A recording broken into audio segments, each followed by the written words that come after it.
Hey everyone, and welcome to Talk ETFs, ETF.com's weekly video series. My name is Sumit Roy, and I'm Senior Analyst here at ETF.com. This week, I'm speaking with Patti, who's the CEO of VistaShares.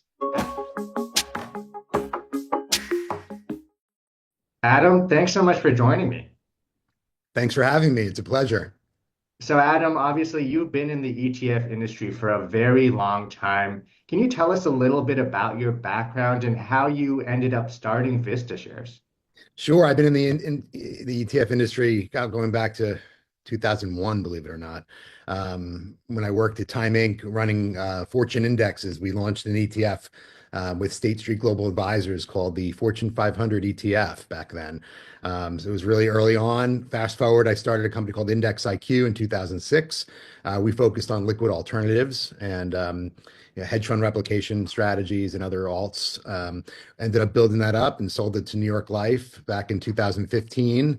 And then I stuck around at New York Life for a few years and helped them roll out ETFs globally across their platform. And then I was out and looking for a way back in. I missed the industry. Amazing, amazing. And now you have Vista shares, of course, Adam, which I want to talk about. Your first ETF actually launched in December. It's actually an AI ETF. It's called the Artificial Intelligence Super Cycle ETF with the ticker symbol AIS. Why did you decide to launch this one as your first ETF? So I had the pleasure of meeting a gentleman named John McNeil, who became my partner in VistaShares. John was the former president of Tesla, the chief operating officer at Lyft. He's on the board of General Motors. He's very well known in tech circles, a thought leader in autonomous vehicles and in AI. And frankly, the methodology behind AIS and a few of other super cycle products that we'll be bringing out come from him and his research team over at DVX Ventures. So what he did is, he was looking for an efficient way to gain true exposure to the AI, what he deems the super cycle. And what a super cycle is kind of the biggest disruptive technological themes, really disrupting industries around the world. And he's identified four that are most important. One is AI, second is electrification, biotech, and robotics. So when he was looking for a way to access AI exposure, he looked at the ETFs and funds in the market, and no surprise, you look in the portfolios of those products, and you find that their top 10 holdings are Facebook or Meta, Google, Apple, Nvidia, and I didn't well, Nvidia for sure, Netflix, and the companies that most investors already own, either in the queues or in other funds or in their single stock portfolios. And you're not really getting AI exposure through those companies. So he came up with a concept called bill of materials, where we look at this, we analyze the supply chain in the AI space, try to determine what is the bill of materials for the infrastructure that goes into building out the AI supercycle. And if you look at it, we've got there are two important components. One is data centers, and the other is semiconductors. So then the trick is to really dig in to understand what goes into building a high performance AI data center, and the same on the semiconductor side. We don't want to load a portfolio up with of semiconductor companies necessarily. We want the companies that go into building the NVIDIA chips. Similarly, on the data center side, we're not interested in buying the data center companies. We want the companies that go into building the data centers, the picks and shovels, the cooling systems, the racking, the fiber optic cable, things like that. And these are companies that investors don't really have exposure to in most other funds. They're kind of the hidden gems in the marketplace. And your timing couldn't have been better, Adam, because just a few days ago we got the announcement that the Stargate project was launching. $500 billion is going to be invested in AI infrastructure by OpenAI, SoftBank, and some others. Do you think that's going to be a driver of this super cycle?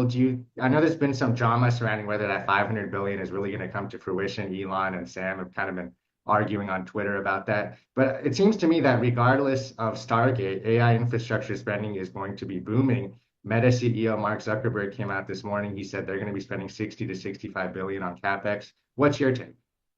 I agree. I mean, the 500 billion that was announced, I mean, put aside the quibbling here and there, it's a massive amount of investment going into the space. I saw the news about Meta this morning. Just a couple of weeks ago, Microsoft came out with an $80 billion commitment for data centers and infrastructure.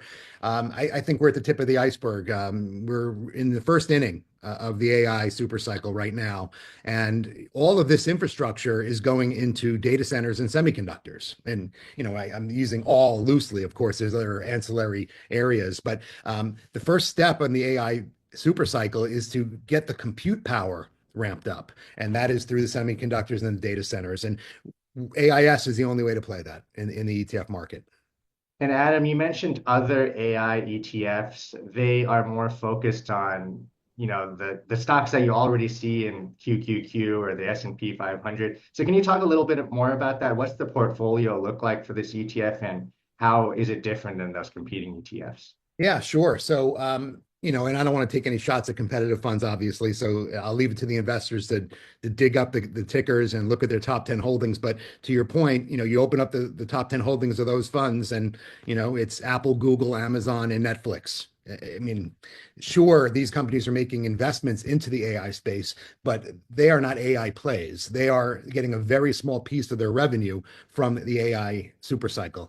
And it's going to be a long time before AI is a meaningful part of their business. So for investors, what you really want is not necessarily the end consumer facing or the consumer applications that are coming down the pike, because that's down the pike. That's happening, 5, 10 years from now, 3 years from now, whatever it may be.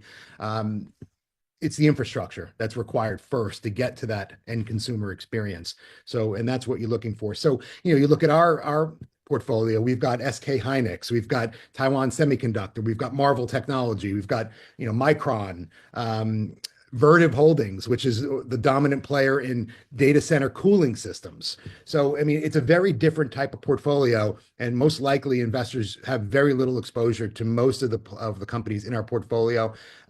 We have around 82 companies right now. The fund is structured as an active strategy. We're active to a rules-based process. So we have this bill of materials process that I described earlier on to identify the companies that are going into building data centers and semiconductors. That forms the basis of our portfolio with the 80 to 85 companies. But then we have an active overlay to manage risk and look for opportunities. And that active that investment committee is helmed by John McNeil, who I mentioned earlier. We have a gentleman named Sunny Madra, who is the president of a company called Grok, which is one of the leading players in the AI space. He's been in the AI space for many, many years and has built companies around that before. We've got Professor Robert Whitelaw, who is the former dean of the undergraduate college at Stern School of Business and NYU, and he was the chairman of the finance department there, and myself. So we have a very interesting way of managing the portfolio, looking at from a practitioner perspective with John and Sunny, looking around the world, looking for those opportunities and looking for those risks, and then of course from the portfolio construction perspective with Professor Whitelaw and myself. That's great. So AIS certainly sounds like a very compelling ETF with a compelling strategy. You mentioned there being three other super cycles you're looking at. Are there ETFs tied to those already, or are you going to launch those in the future? We have filed for an electrification ETF, which we will be bringing out at some point soon, and we'll have additional filings as we move forward. Fantastic. Well, we're going to keep an eye out for those. Adam, it's been an absolute pleasure. Thanks so much for your time. Thank you very much.